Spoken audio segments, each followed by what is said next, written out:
Men där får man väl då ta en diskussion om vad den ersättningen skulle vara. För det är mycket enklare än stugan som man får göra i nöden. Det förenklar väldigt mycket. Alltså vad Eva och ute nu som sitter och gör det jobbet.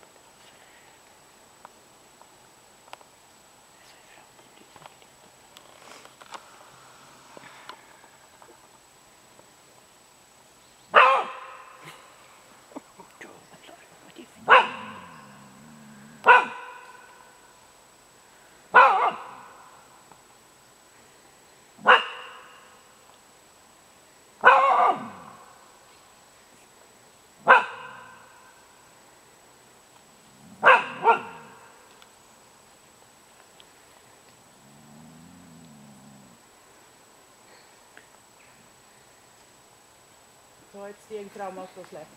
Ja.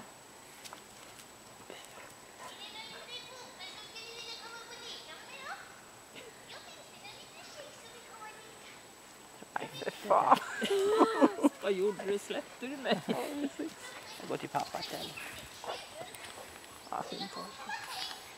Vad är du? Vad är du? Jag tror de skulle sticka upp faktiskt.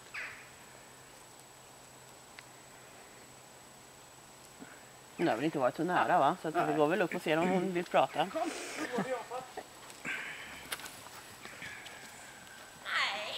Nej, precis. Nu kan jag leka lite. Nu hänger de ju på. Precis. Det hände för mycket som har redan glömt bort det. Hon har varit Jag är otacksam på det. Det är från den här linjen.